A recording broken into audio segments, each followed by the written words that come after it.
On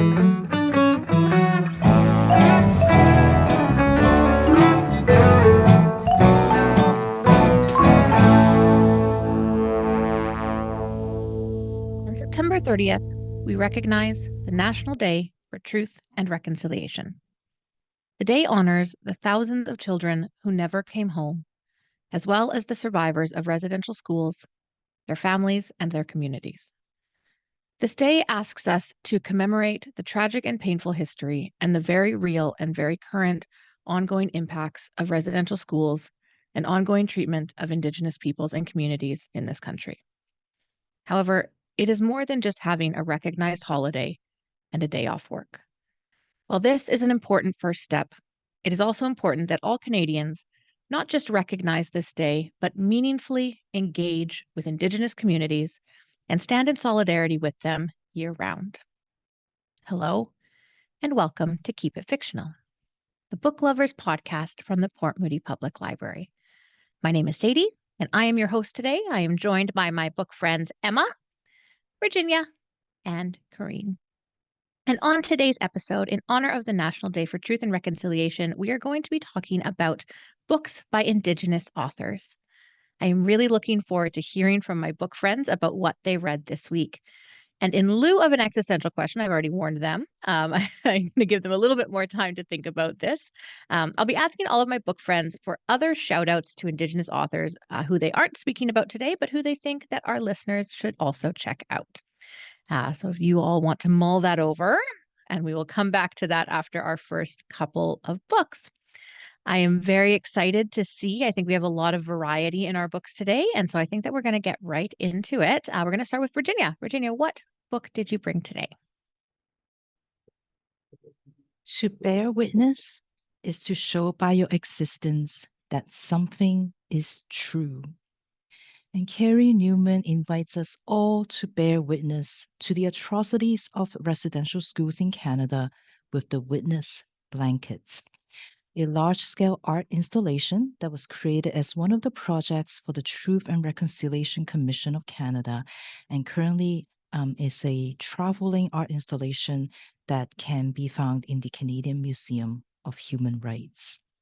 The making of this project is chronicled in the book that I read for today, Picking Up the Pieces, Residential School Memories, and the Making of the Witness Blanket by Carrie Newman and Kirsty Hudson. It is also in a book that is called Witness Blanket, Truth, Art, and Reconciliation, written for a younger audience, and in a documentary about making of the Witness Blankets. Through his father, Newman is Kwakakekwa and Coast Salish, and through his mother, he's English, Irish, and Scottish. His father went to the Seashell Residential School and St. Mary's in Mission, British Columbia, and Newman is an intergenerational survivor of residential schools. When Newman first conceived of this project, he had the idea of creating a blanket. From his different culture, he said that a blanket represents who we are. We stitch our symbols on them, our totems and our family crests. We wear them in ceremony, and they are part of our identity, and they identify our lineage. We also use blankets to honor, to uplift, and protect people. If someone has achieved something wonderful for themselves or the community, we acknowledge that by putting a blanket around them as a sign of honor or gratitude. Same thing if someone has gone through trauma or fall on hard times, we do the same thing as a gesture of protection. But Newman noted that a blanket can also be used to cover things up, to hide things. And that's why he wants his witness blanket to help uncover the truths that have been hidden away in history for far too long. If you look at the witness blankets, it's a little bit different from perhaps the soft woven blankets that we may think of when we think about the word blankets. The witness blanket is made of objects collected from residential schools, from government buildings, and churches across Canada. He ensured that all 139 residential schools across Canada are represented in his blankets. Some of these items are gathered by his team as they visited sites of residential schools, some of the buildings demolished, some still standing. They take bricks from the school building. They might take a brass doorknob that opens to one of the children's bedrooms. Some of the items are donated by survivors and their families. And while his team gather and catalog the objects, Newman concentrates on how they go together, how to honor the memories of the people who have entrusted him with their belongings, and how he can tell the story with his art. And throughout the book, we see the process. We get photos of the finished sections where the objects lived, and we also see the individual's objects themselves. Objects like a yellow plastic mush bowl that the children will get at dinner time when they are served this porridge substance that they call mush, juxtaposed with the fancy plates that the staff used. We see dolls with blonde hair and ones that the kids have nothing in common with, showing how far away from home they are and the disconnect and the dehumanization. We see letters from parents asking if their kids can come home for Christmas. We see letters that refer to the children as inmates. We see braids that have been cut off that reminds us of the first thing that very often the children needs to go through when they enroll in the school is that they have to have their hair cut off in front of strangers. We see objects that are made by the kids because many of these schools are also industrial schools that are essentially using the kids as child laborers in the guise of job training.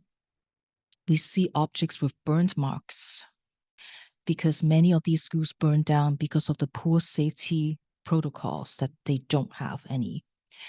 We see in the middle of the art installation a white door that Carrie and his team has taken from one of the school, a white door that Carrie takes care to always keep open because too many things happen behind closed doors. And this is an art piece that wanted to open that up so that nothing can stay hidden anymore.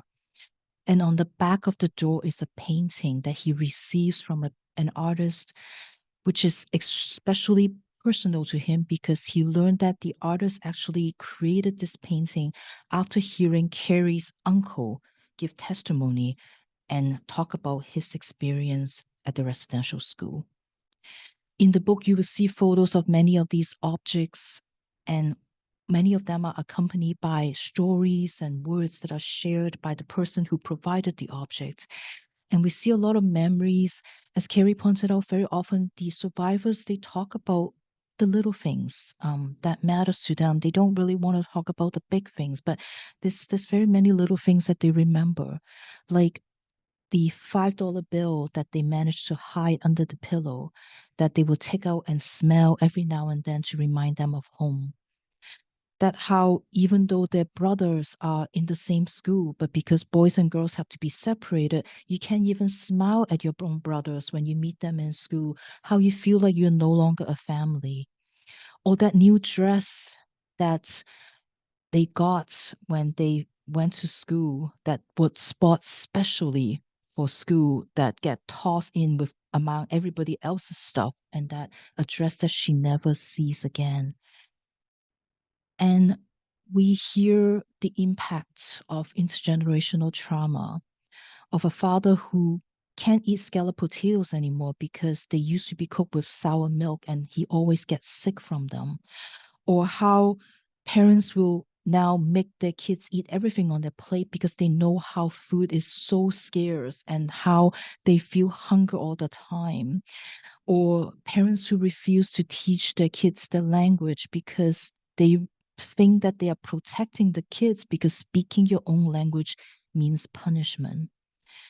And Carrie's idea of using these common and familiar objects, he's hoping that they will help us make that experience more tangible for those of us who don't have this experience, to try to understand from these common objects to help us to connect with that experience, to how to see the objects and think about what we are seeing as we as people visit the art installation.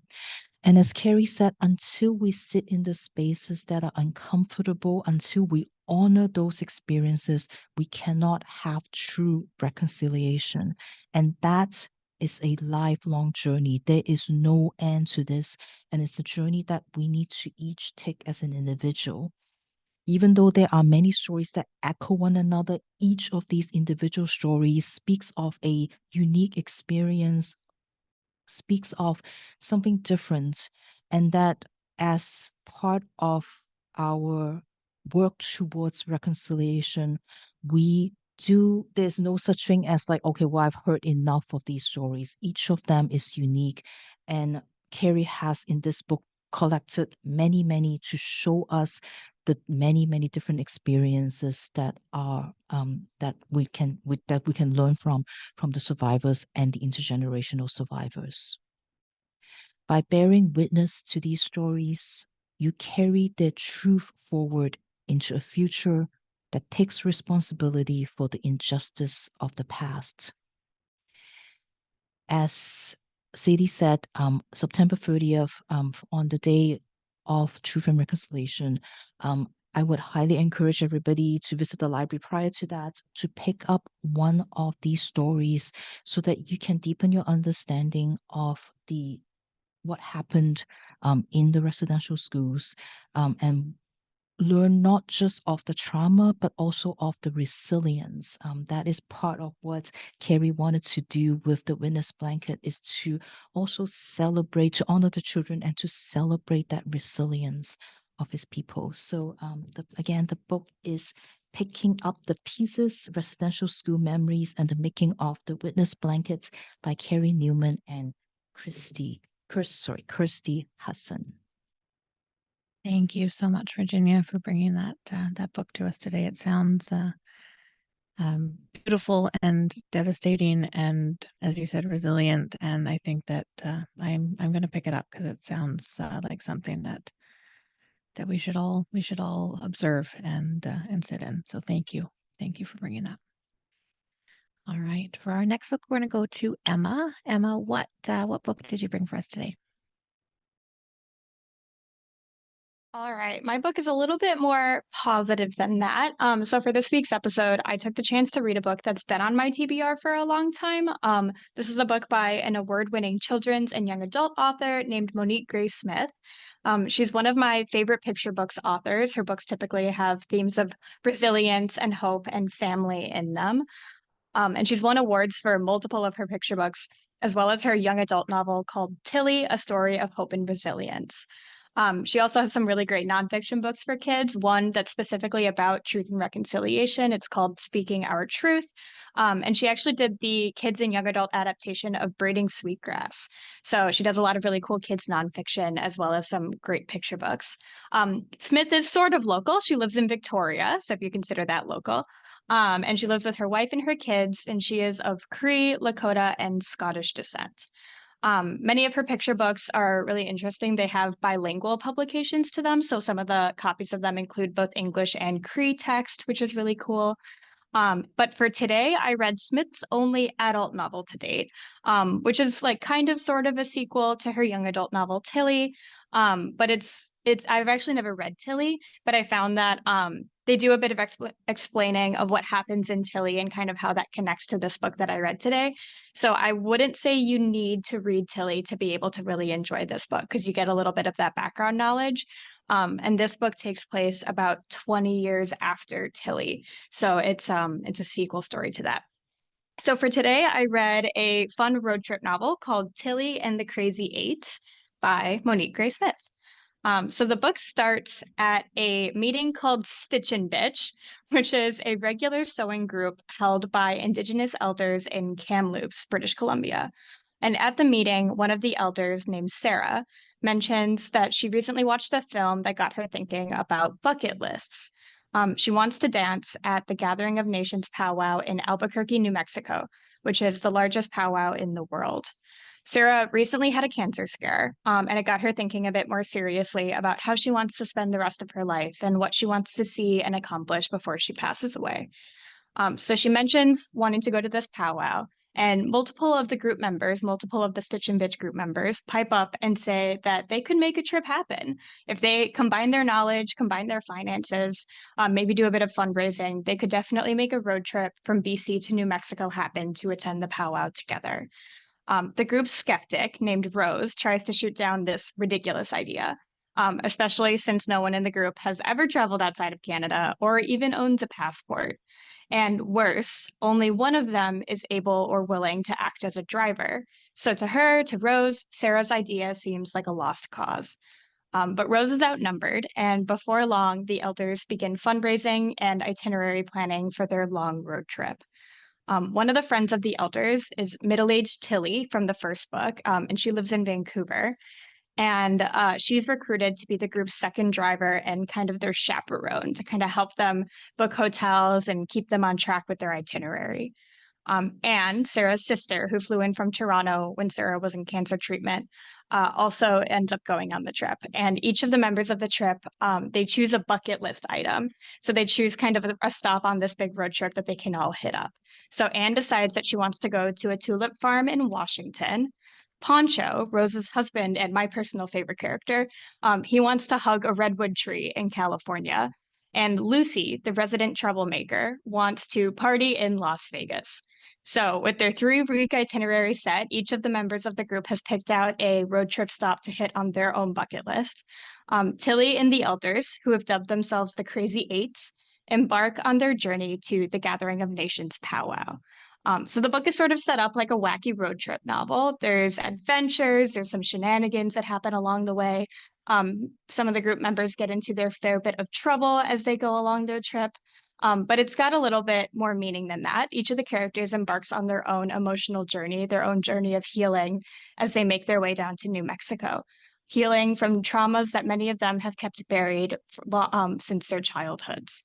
Many of the Crazy Eights were forced to attend residential schools as children, and throughout their trip, they have conversations with each other where they open up about some of the horrifying things that they experienced there. And for many of them, this is the first time that they've truly spoken about it, that they've really sat and reflected with their experiences. So it is kind of a healing moment for a lot of them. The road trip is also, or actually, sorry, by the time that they make it down to New Mexico, the 8 elders and Tilly are much more comfortable with one another, much more comfortable with being open about and trying to heal from the experiences that have harmed them in the past. The road trip is also filled with humorous moments, though. It's not all just kind of sadness and reflection on their traumas. There's a lot of these funny little moments that happen in between those more difficult conversations. Lucy, one of the elders, as I said before, has a knack for finding trouble. And in Vegas, which was her bucket list stop, she sneaks out of their hotel in the middle of the night and gets lost while casino hopping and has to be rescued by one of the other Crazy Eights. And on the road in the middle of the desert, Tilly finds Lucy making friends with truckers at a truck stop. So she has a tendency to kind of just go on her own and have her own little side adventures. Pancho cracks bad jokes at any opportunity he's given, much to the dismay of his wife, Rose. The elders laugh, they cry, they heal old wounds, and they create new memories together. Broken marriages are mended, multiple broken marriages are mended. Sisters heal decades of distance that's grown between them. And by the time that they make it to the Gathering of Nations powwow, they all feel closer to one another and more proud of their Indigenous culture and their Indigenous heritage than they ever did before. So the book is sweet, it's funny, it's heartwarming. It can also be quite sad at times, but overall, it has a really positive message of hope and resilience and family. Despite the heavier conversations the characters have with one another, it's overall very much a story with a lot of humor and heart to it. So I really enjoyed it overall. I thought that the road trip narrative structure allowed for like funny little side stories, little side adventures, but you always knew where the book was heading in the end. As we talked about last week in our 200th episode, I'm one of those people that likes my plot to go from A to S to 14 to Z to P to all over the place. And this book had a bit more of a simple, kind of straightforward story structure, which isn't what I usually read, but it was nice to read something that I didn't have to think too hard about. I kind of always knew where they were going, especially since at the beginning you're given a road trip itinerary, so you can kind of see exactly where they're going throughout their trip. The writing is very straightforward, it's uncomplicated, which isn't usually my style. since I prefer books that are a bit more literary, and the plot was quite predictable. But the writing style definitely makes the book accessible to all types of readers. I think it would be a really great book club choice, and a really great choice for older audiences. I actually don't read a lot of books with older protagonists in them, so this one was a really fun change of pace for me. And the book definitely has some really beautiful and powerful themes about medicine and about healing. They really lay in that like nature is medicine, tears are medicine, and family is medicine. And I think those themes are something that most all readers can relate to. So if you like books with older protagonists, if you like books about road trips or heartwarming stories about hope and familial love and healing and resilience, then I would highly recommend that you try reading Tilly and the Crazy Eights by Monique Gray Smith. That's great. That sounds like a lot of fun. I think I will definitely pick that one up. As we all know, that I do enjoy a book that goes from A to B to C. So that sounds format-wise right up my alley, really. And I mean, I do love a good road trip book. There's just something about a road trip book. So thank you for bringing that one. Okay, so on to our existential question slash not existential question. So I would love to hear from my book friends. What are some other Indigenous authors that you might not be talking about today, but that you think our listeners should also check out? All right, so I'll go with the book that I almost read and then didn't read because I left it on my desk, and that is Nicola Campbell, who's probably most famous for her two picture books that she wrote about residential school, which are like beautifully, beautifully done and really well illustrated. And then she wrote the book that is currently sitting on my desk, which is kind of more of like a memoir. It's written for adults. I think it's kind of her first foray into that. So I think she's pretty wonderful. The parts that I read about that book, I really enjoyed. Katharina Vermette, also highly recommended. And there is going to be a live stream of an author talk that she's giving about her new book, which was on my most anticipated, The Real Ones, at the library in October. So I'm very much looking forward to that. Tanya sorry, I'm very bad at names. Tanya Talaga, who is probably most well known for being a journalist, has a new book out this year that I think looks really, really good. Um, a really powerful nonfiction writer, probably I think the most famous for Seven Fallen Feathers. But her new book coming out that just came out this year is The Knowing, that I'm really excited about. So I'm going to, oh, and Jody Wilson Raybould. Okay. Jody Wilson Raybould, who has a number of fantastic books and brings a really important perspective about kind of like the political side of things in Canada and how that relates to kind of First Nations people and her experience within that political system. So I would definitely recommend picking up her books as well. I can share next. I've talked about Louise Erdrich on the podcast before. She's one of my favorites. She's from Minneapolis, which is where I went to college and lived for a long time. So I read a lot of her stuff while I was there. And she's just like, she writes really, really interesting literary fiction. And she also has a new book coming out on October 1st called The Mighty Red that we can look forward to. And she'll be here in Vancouver for the Writers Fest. So if anyone wants to go with me to go see her talk, I would really, really love to go do that. So Louise Erdrich is one of my favorites. I actually haven't read him yet, but my sister keeps telling me to read Billy Ray Belcourt.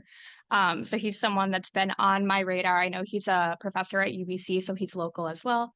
And who was my last one? Ooh, Jessica Johns. I think Bad Curry is my favorite book that I've read this year thus far.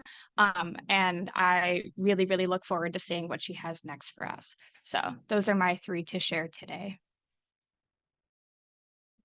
So same things, two books that I was going to read for this episode, but I felt like I should do a nonfiction today.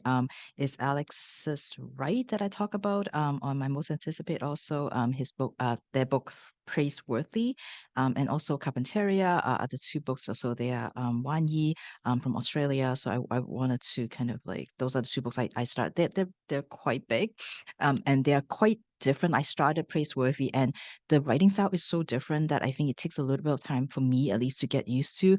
So I wanted to like not rush through it because I was going to read it for this week, but I'm like, no, I need to like sit with it and just like slowly take in the style of storytelling, which is so different, but it's also so wonderful. So I wanted to like spend some more time with it. So I didn't read it for this week, but I will be reading that this year, hopefully. And then the other book I was going to read is called This Mouth Is Mine, by Yasnaya Elena A. Gill, I think, translated by Ellen Jones. Is a book about the different indigenous languages in Mexico, and how over 200 of them, and how in Mexico, like if you're not bilingual, like bilingual means English and Spanish, whereas like, and they don't consider bilingual when you have Spanish and another indigenous language. And so these are essays talking about that importance of embracing sort of the different languages there, and what Mexico sacrificed when they are trying to form Mexico without, and without and ignoring all these different indigenous languages that there are. So, and it's published by Charco Press, which is one of my favorite press. So that's the one that I was going to read, but I haven't got a hold on the book yet. So, but yeah, I thought that would be quite an interesting read to see a book about sort of that language side of things and how words are lost because of all the things that happen in this world that we don't care about languages anymore. Anyway, yeah. So Sadie, how about you? A couple that I've talked about before for sure. Melissa Blair, who is the author of one of my favorite fantasy series right now, the Halfling Saga. Rebecca Roanhorse, I've read one of her books before. She does kind of speculative fiction. My favorite kids book author, Roy Henry Vickers, often writes with Robert Budd, and we have pretty much all of his board books for Evie, and they're just the most beautiful art, just kind of coupled with these very simple, kind of rhyming stories. And he does some other kind of more in-depth stories as well, but just all of it is coupled with his just absolutely gorgeous, gorgeous artwork. So if you're looking for something for kids, his stuff is really great. And then I think I'm sure that we've talked about it before, but I think that if you're looking for more information on kind of the historical side of things, and that the calls to action it talks about as well, is Bob Joseph's 21 Things You Might Not Know About the Indian Act. I think that it honestly should be required reading for anybody in this country, just because it gives a very clear and straightforward summary of kind of the treatment that has been happening in the past, as well as the treatment that is still happening, and the calls to action, and what the government has kind of been called to do for the Indigenous communities. So I think that is one that everyone should read for sure. All right. Thank you so much for sharing your shout outs today. I know we always struggle to just talk about one author and one book every week on the podcast. So thank you for sharing your other picks as well. All right. Next, we're going to go to Corrine. Corrine, would you like to tell us about the book that you read this week? I would. I might struggle to talk about it, but I'm going to try my very best. I'm going to give a content warning for this particular book. It does deal with postpartum psychosis. And so some of the imagery and discussion could be really triggering for people. So just that's something to be aware of if you pick up this particular book. So puberty hits Alice on her 13th birthday. She gets kind of all the required bits and starts selling 50/50 tickets at the Speedway. And in and around one night, she is babysitting her niece, and Pocahontas on the TV starts talking to her. Her lovely niece, Dana, is sleeping in another room. She's babysitting her until her niece falls asleep, and then she can sneak out and meet Mason Jameson and probably have sex with him. Everyone in the school lusts after Mason, and finally he has noticed her. She's on that awkward cusp of girlhood and womanhood. And she lets her niece watch the movie Pocahontas for what feels like the 45th time until her niece dozes off.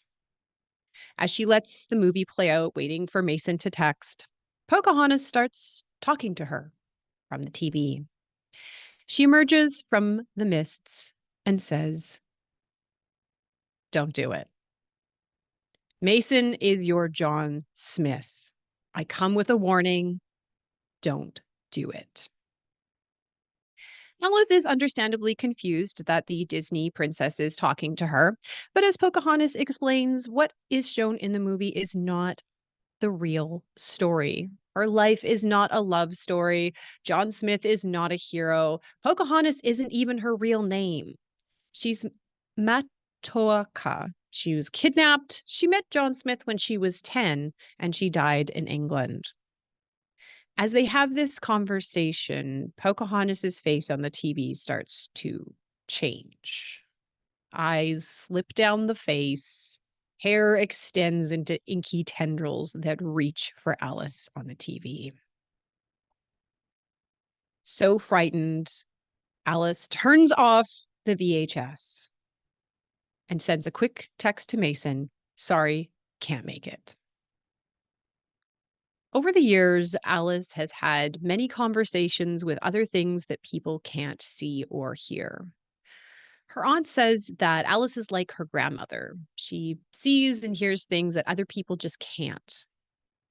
But Alice has tried to repress that part of her. She wants to be normal. She wants to fit in. And talking to the trees doesn't fit in with that. Years later, her life seems to be perfect. She made the right choice. She escaped her John Smith. And instead, she met Steve. Steve is a white guy. He's an academic who came to the reserve and the Six Nations to interview her mother. He treated her mother with respect, asking questions about how she was the traditional knowledge keeper for the garden and herbs and plants. He seems nice. They meet at the bingo hall where she works, and they kind of fall into a little romance. He is sympathetic. He's nice. He's funny. He takes care of her. And so they get married. But because he is white, they can no longer live on the reserve. And so they move into an apartment in Toronto. Surrounded by her suspicious white neighbors, Alice begins to feel a little bit unmoored. She misses the reservation. She misses her friends, her family, her culture, but she thinks it's all going to turn around when her beautiful daughter, Dawn, is born. She has her beautiful daughter and she has her project. She is going to retell her own version of the Haudenosaunee creation story of Sky Woman, or as she calls her, Mature Flowers. Her father was a storyteller, and so this should be easy. She can write her own version of the story that will last for generations that she can pass on to her daughter. Everything is going fine until it isn't. Alice is isolated. She's alone. She feels adrift. Her husband, Steve, insists on bringing her to all these meetings of academics who are cruel and cutting, all the while saying that they deeply believe in reconciliation. But really, is it so much of a genocide? Can we define it as such? At faculty dinners, they seem to think her as some sort of trophy or thing that can be poked or prodded or asked questions about her life and her culture, as if she was some sort of show pony, all the while being cruel and cutting. She's kind of at a standstill with her story. She feels the burden of her father's storytelling gift, and the words just can't seem to come out correctly. How do you struggle with telling a story of creation when there are questions that some people think happened one way and some people think it happened the other? Who's right? What's the right way to tell this story? And she's not really connecting with Dawn. Her own daughter doesn't seem to love her or want to be around her. She prefers Steve all the time. And so Alice finds herself looking at her daughter and feeling nothing. She also, in her neighborhood, experiences microaggressions and sometimes downright aggressions from her white neighbors.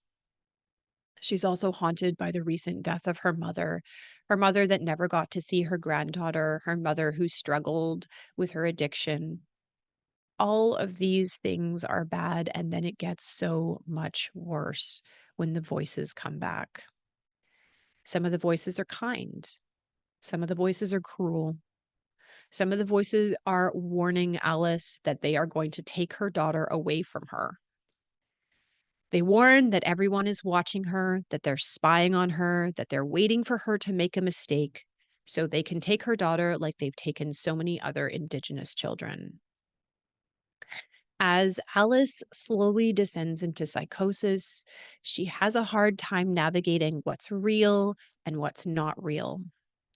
Eventually stepping through a portal, the past, present, and multiple optional futures collide.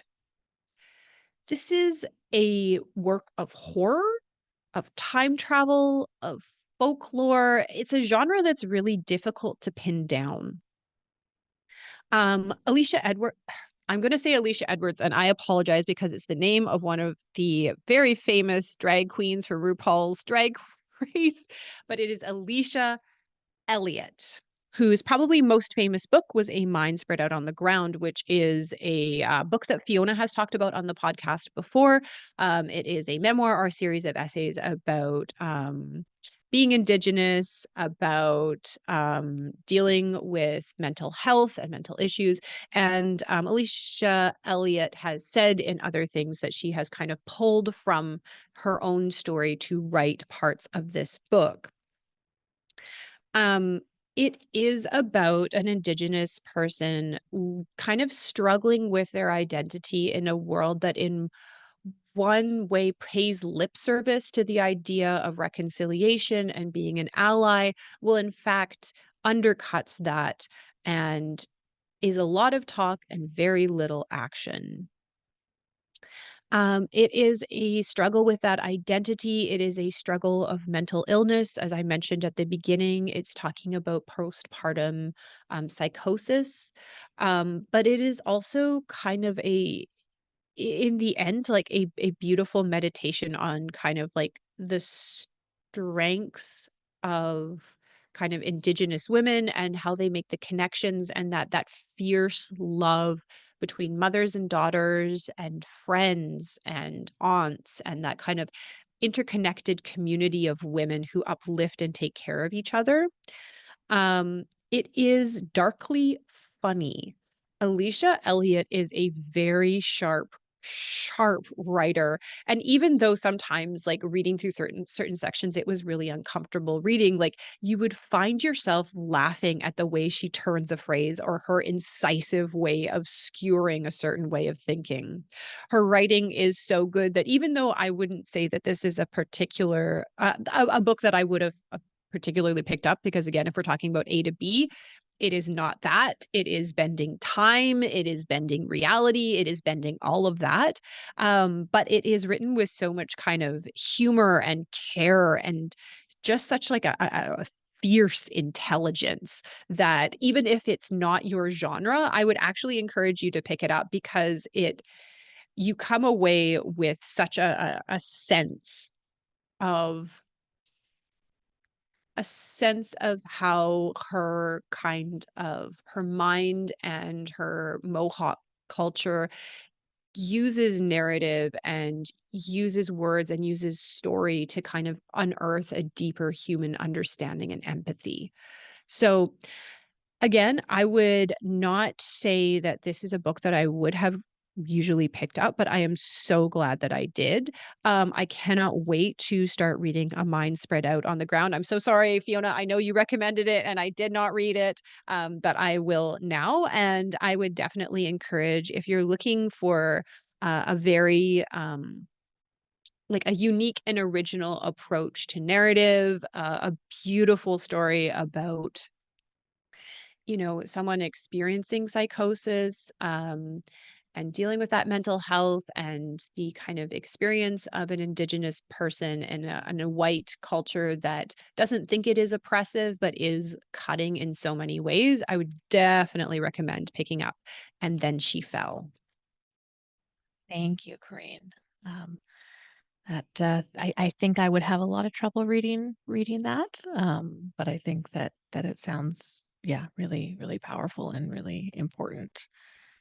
So thank you for bringing that, and I'm sure that there are many listeners out there who will pick that one up.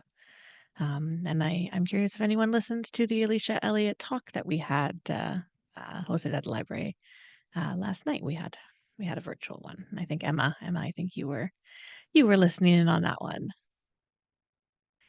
Yeah, Oh, and just so our listeners know, the talk was recorded. So if you go to our website, find the link to the event, you can click that link to the talk and you can still watch it, even though it happened yesterday. okay. So I am going to finish off today. The book that I chose for this week is a bit different style than the other books that we have talked about. It is a brand new romance novel that came out at the beginning of August.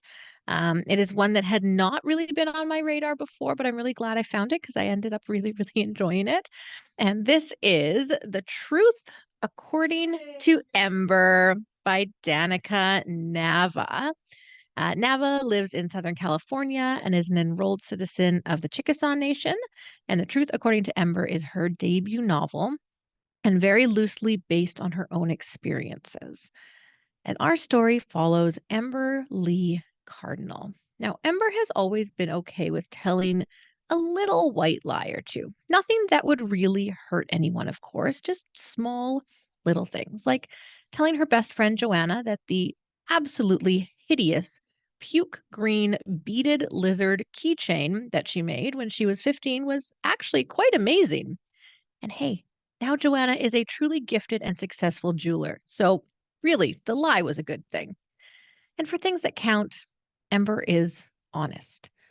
She's also hardworking and loyal, and usually the one holding everything together for her younger brother Sage and their aunt. However, things in her life have still not ended up the way she thought. She had to drop out of her accounting classes at the Oklahoma City College when Sage didn't show up for his DUI hearing, losing the money that Ember put up for his bail, which also happened to be her tuition money.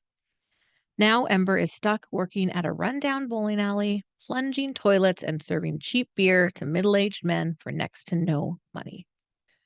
All she wants is to be an accountant, and she knows that if she was given the chance, she would be great. But without the money to go back to school, she'll never be able to get the training to become one. Also, none of the applications for any of the entry-level positions that she's been sending out have warranted anything. So, in desperation, she decides that one or two more white lies couldn't hurt, right? Just to get her foot in the door. So, on her next application, under ethnicity, instead of checking off the boxes for both Native American and white, like she usually does, she only checks the box for white. Her dad was white, so she's not really lying, and she's kind of curious to see if it's going to make a difference. If she lies a little bit about her qualifications as well, it's not really a big deal. She knows that she can do the work if she's given the chance. And then Ember gets an interview, an accounting assistant position at a tech startup in Oklahoma City. It's perfect. A salary, benefits, a chance to work as a real accountant. She just has to fake her way through the interview. Should be easy. So she goes to the coffee shop to prepare before her interview and is just heading out when she quite literally runs into the most beautiful man she has ever seen. Long, dark hair tied back in a braid, warm eyes, an open smile. He introduces himself as Donawa, and Ember can't stop looking at him. She's even more delighted when he mentions that he works at the same tech company that she's about to interview at. Well, now she absolutely has to get the job, which somehow she does. Somehow she gets through the interview and is suddenly making more money than she has ever made. However, when she steps into it, the corporate world is not exactly what she expected. Her boss, Gary, is rude and condescending and has her running personal errands for him, which is definitely not part of her job description. Most of the other employees are distant or talk down to her, all except Donawa. He works in IT and is the most relaxed, funniest, and kindest guy she has ever met. And did she mention how beautiful he is? And somehow, Donawa actually seems to be interested in her, too. After a brief kiss, Ember knows that there is no going back. There's just one small problem. The company has a very strict no dating rule in the office, and Ember is not willing to risk her or Donawa's job. She needs this job and the money if she ever wants to go back to school, and Donawa is responsible for his younger sister. Neither of them can lose their jobs. But then Ember gets an opportunity that changes everything. In a meeting with the top executives and the CEO of the company, Ember makes the mistake of correcting her boss. She's pissed that he made her go pick up his dry cleaning and pay for it, and now he's giving the CEO the wrong information about the work that she's been doing. So she speaks up to correct him. Gary is furious. But because of her bold honesty, Ember catches the attention of the executive assistant to the CEO, Natalie Sanchez, a woman who everyone is terrified of. She's about to go on maternity leave, and she wants Ember to take over her job while she's gone. An even bigger salary, access to a company credit card and the CEO's personal signature stamp, and a paid trip to Santa Barbara on a private plane. Sure, she'll be working, but there'll be lots of time to enjoy California and lots of alone time with Donawa. However, when the two of them are caught kissing by the CEO's nephew, and he starts blackmailing Ember to approve expenses and a raise for him, Ember realizes that she is in way over her head and that her lies may have put her and Donawa in a horrible position where they risk losing everything. I really, really enjoyed this book. Even though I did not agree with a lot of Ember's choices and found myself yelling at her in my head to just stop lying at various times throughout the book, she's still a very compelling and very sympathetic protagonist. And you do find yourself rooting for her the whole way through. Donawa is written as kind of one of those too good to be true love interests who seems to just kind of have it all. And you really, really just want them to be together. I don't know a lot about the corporate world, but I think that the book does a good job of kind of bringing to light certain issues that are very real within that sphere, including systemic racism, sexual harassment, even nepotism.